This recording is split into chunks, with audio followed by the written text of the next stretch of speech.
قرآن وہ کتاب ہے جو در سے انقلاب ہے، سمجھ کے گر کوئی پڑھے تو نور علی نور ہے۔ معزز ناظرین کرام، آپ تمام حضرات کو خوش آمدید کہتے ہیں اس پروگرام میں۔ تو چلتے ہیں سبق کی طرف۔ تو آج کے اس ایپیسوڈ میں ہم پڑھنے والے ہیں سبق نمبر 20، متفرق قواعد۔ دیکھیے اس سبق کو جو ہے آرام سے آپ کو سننا ہے، ٹھیک ہے، ایک ایک چیز کو، تو آپ کو بہت ہی آسانی سے سمجھ میں آئے گا، ٹھیک ہے۔ تو یہاں کیا لکھا ہوا، اظہار مطلق، جیسے کہ آپ نے نام سے ہی جان لیا ہوگا اظہار، ٹھیک ہے۔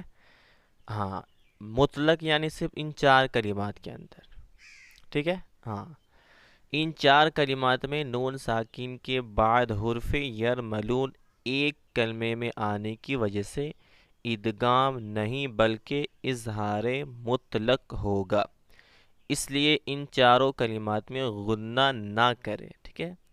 ہم نے قاعدہ پڑھا تھا نون ساکین اور تنوین کا، کہ نون ساکین اور تنوین کے بعد حرف یرملون میں سے کوئی حرف آ جائے تو کیا ہوگا، ادغام ہوگا، پڑھا تھا نا۔ لیکن یہاں پر دیکھیے نون ساکن کے بعد حرف یرملون آ رہا ہے، یہاں نون ساکن کے بعد یا آ رہا ہے، یہاں نون ساکن کے بعد یا آ رہا ہے، یہاں بھی آ رہا ہے، اور یہاں دیکھیں نون ساکن کے بعد واو، یہاں بھی واو۔ تو یہاں پر قاعدہ کیا لکھا گیا کہ یہاں پر گنہ نہیں ہوگا، ادغام نہیں ہوگا۔ کیوں نہیں ہوگا؟ کیونکہ ہم نے قاعدہ کیا پڑھا تھا کہ نون ساکن کے بعد حرف یرملون آنے سے ادغام ہوگا، لیکن یہاں نہیں ہو رہا۔ تو اس کی وجہ میں آپ کو پہلے لے چلتا ہوں، سبق نمبر ہم نے پڑھا تھا 14 کے اندر، تو یہاں پر آپ کو دکھا دیتا ہوں۔ تو دیکھیں یہاں پر ادغام نون ساکین یا تنوین کے بعد حرف یرملون آپ کو دکھا دے رہا، سب میں دکھا دے رہا، لیکن یہاں پر غور کرنے والی بات یہ ہے کہ دیکھیے نون ساکن کے بعد جو حرف یرملون آ رہا ہے وہ دوسرے کلمے میں آ رہا ہے۔ دیکھیے من الگ کلمہ ہے اور یقولو الگ کلمہ، یعنی ورڈ ہے، ٹھیک ہے، من الگ ورڈ ہے اور یقولو الگ ورڈ ہے، ٹھیک ہے۔ اس طرح مین الگ ورڈ ہے، ولی ین الگ ورڈ ہے، ٹھیک ہے۔ تو الگ الگ ورڈ ہے، اور الگ ورڈ میں یعنی دوسرے کلمے میں وہ حرف یرملون آ رہا تھا، لیکن یہاں پر آپ دیکھیں گے تو ایک ہی کلمے کے اندر آ رہا ہے، لیکن مطلقاً یہ صرف چار کلمات ہیں، ایسے نہیں کہ اس سے زیادہ بھی نہیں ہے۔ یہی ایک دنیا جو ہے آپ کو قرآن مقدس کے اندر بہت سے مقامات میں بہت جگہ آپ کو ملنے والا ہے، دنیا، ٹھیک ہے۔ ہاں، اسے ہم پڑھتے ہیں ربنا آتینا فی الدنیا، تو دنیا اس دعا کے اندر بھی یہ جو ہے آیت جو ہے آپ کو دوسرے پارے کے اندر ملنے والی ہے، ٹھیک ہے۔ اس کے علاوہ بنیانون، صنوانون، قنوانون، یہ بہت سے مقامات بہت جگہ پر قرآن مقدس کے اندر ہے، لیکن یہاں پر گنہ نہیں کرنا۔ کیوں؟ کیونکہ نون ساکین کے بعد حرف یرملون اسی کلمے کے اندر، یعنی ایک ہی ورڈ کے اندر، دنیا ہی کے اندر ہے۔ دنیا ایک ورڈ، دنیا مانے ورلڈ، ٹھیک ہے۔ تو ایک ہی ورڈ کے اندر، ایک ہی کلمے کے اندر، اس سے یہاں پر جو ہے گنہ نہیں کرنا، ادغام نہیں کرنا، بلکہ اظہار ہی کرنا ہے، ٹھیک ہے۔ دنیا نارمل پڑھنا ہے، بنیانن نارمل، صنوانن یہ بھی نارمل، اور قنوانن یہ بھی نارمل پڑھنا ہے، ٹھیک ہے۔ بس اتنا چار کلمات کو دھیان رکھنا ہے، ٹھیک ہے۔ ہمیشہ قرآن مقدس کے اندر آپ کو یہ بہت ساری جگہ پر یہ ملتی جائے گا، آپ پڑھیں گے تو آپ کو دھیان رکھنا ہے کہ یہاں پر گنہ نہیں کرنا، ٹھیک ہے، کنفیوز آپ کو نہیں ہونا۔ چلے آگے بڑھتے ہیں۔ سکتہ، سکتہ کے معنی کیا ہے؟ آواز روک کر سانس لیے بغیر آگے پڑھنے کو سکتہ کہتے ہیں، یعنی آواز رک جائے اور سانس جاری رہے۔ ان چار کلمات میں سکتہ واجب ہے۔ سکتہ کا حکم یہ ہے کہ متحرک کو ساکن کیا جائے اور دو زبر کو الف سے بدل کر پڑھا جائے۔ اب دیکھیں قرآن مقدس کے اندر ان چار کلمات میں سکتہ واجب یعنی بہت ہی ضروری ہے۔ اگر آپ اس میں سکتہ نہیں کرتے ہیں تو آپ کیا ہوں گے؟ گنہگار، کیونکہ آپ واجب کو ترک کر رہے ہیں۔ اس کے علاوہ بہت سے مقامات میں سکتہ ہے لیکن وہ واجب نہیں ہے، ٹھیک ہے، وہ مستحب میں سے، ٹھیک ہے، لیکن یہاں پر کیا ہے؟ یہ واجب ہے، یعنی آپ اگر نہیں کریں گے تو گنہگار ہوں گے، ٹھیک ہے۔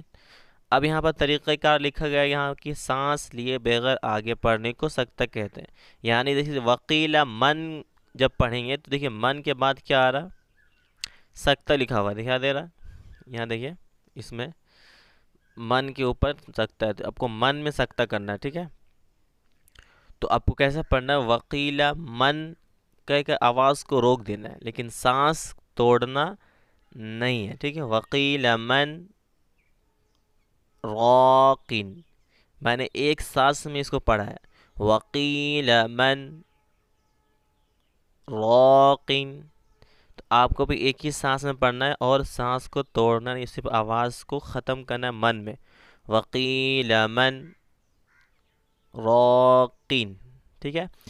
آگے بڑھتے ہیں اسی طرح یہاں پر کلا بل رونا، تو بل بولنے کے بعد آپ آواز کو ختم کرنا، لیکن سانس توڑنا نہیں ہے، سانس کو باقی رکھنا ہے، اس کے بعد وہی سانس کے اندر ہی آپ کو رونا بولنا ہے، تھوڑا سا رک کے، کلا بل رونا، ٹھیک ہے؟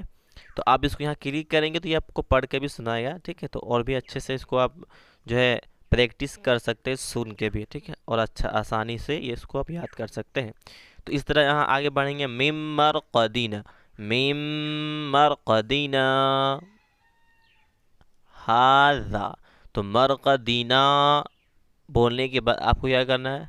آواز کو ختم کر دینا، سانس رکھنا ہے، سانس توڑنا نہیں ہے، اور اسی سانسی میں آگے پھر پڑھنا ہے ہاذا، ٹھیک ہے؟ وہی سانس میں، دوسرا سانس آپ کو نہیں لینا ہے، مم مرقدینا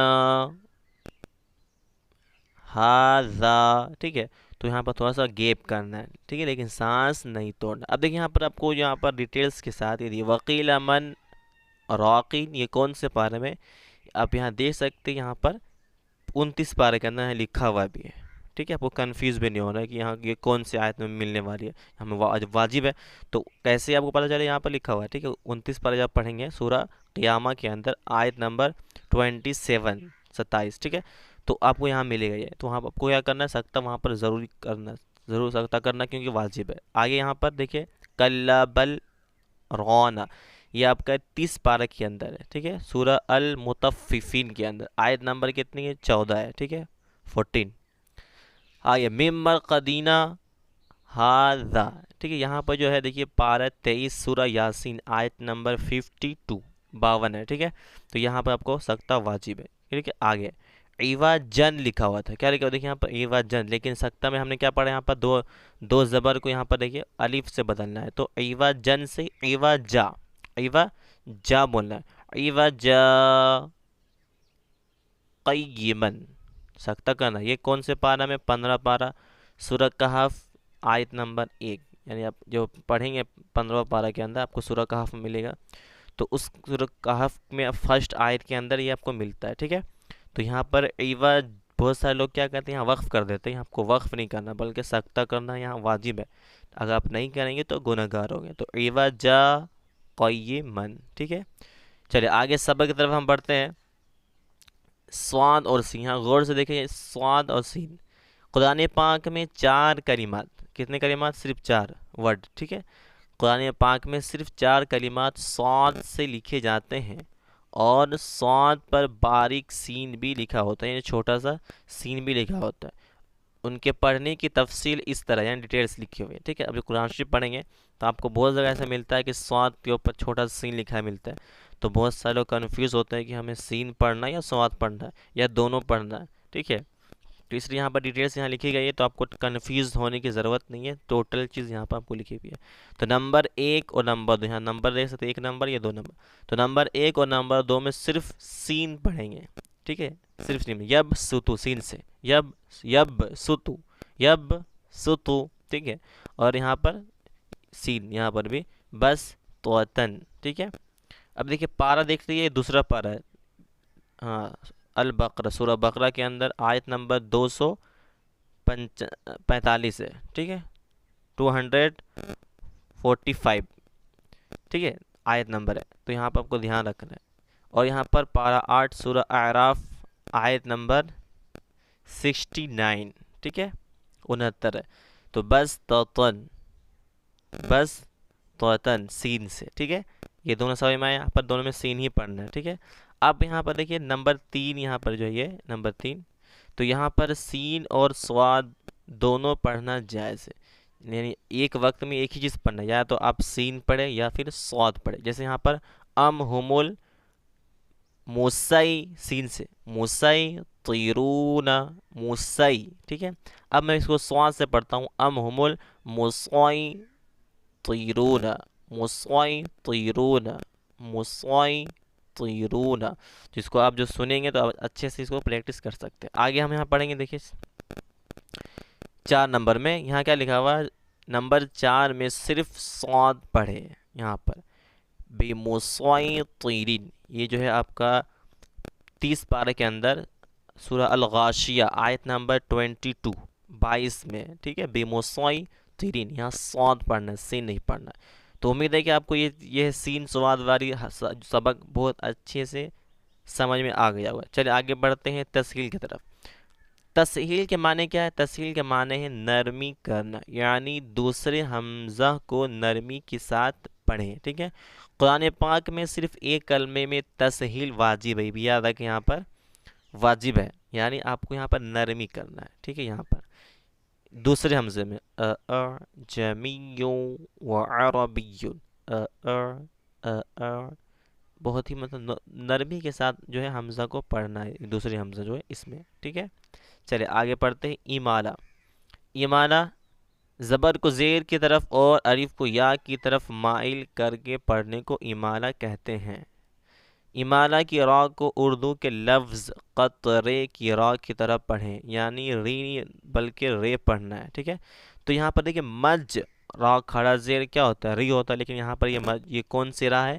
یہ ایمالا والی را ہے، ٹھیک ہے.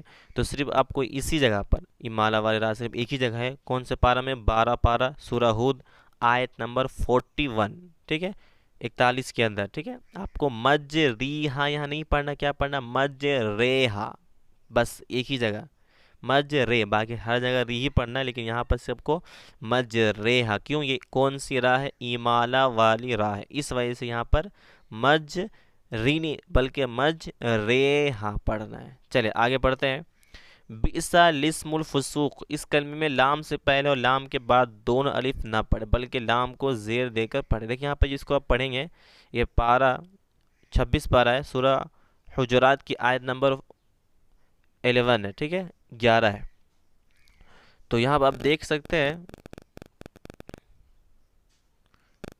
الف اور الف، ٹھیک ہے. یہ لام سے پہلے الف اور لام کے بعد الف، 2 الف ہے، تو دونوں الف میں کچھ بھی نہیں ہے. لیکن بہت سارے لوگ کیا کنفیوز ہو جاتا ہے کہ بئسا اسم پڑھ لیتے ہیں، ٹھیک ہے، یعنی لام کو چھوڑ کر وہ الف کو پڑھتے. کہاں سوچتے ہیں کہ اگر یہ الف نہیں تو وہ الف، دونوں میں سے ایک الف تو پڑھنا ہی ہے، لیکن یہاں پر دونوں الف کو نہیں پڑھنا ہے.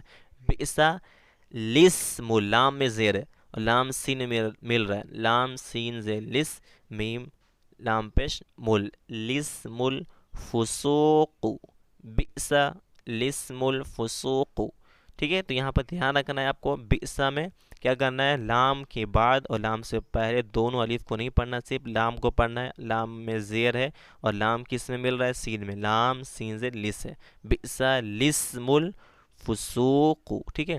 تو امید ہے کہ آپ کو یہ تمام سبق جو اچھے سے سمجھ میں آ گیا ہوگا. اگر نہیں آئے تو آپ کو اس کو ریورس کر کے دوبارہ دیکھیں گے تو انشاءاللہ اور بھی آسانی سے آپ کو سمجھ میں آ جائے گا. تو آج کے ایپیسوڈ میں اتنا ہی، ملتے ہیں نیکسٹ ایپیسوڈ میں.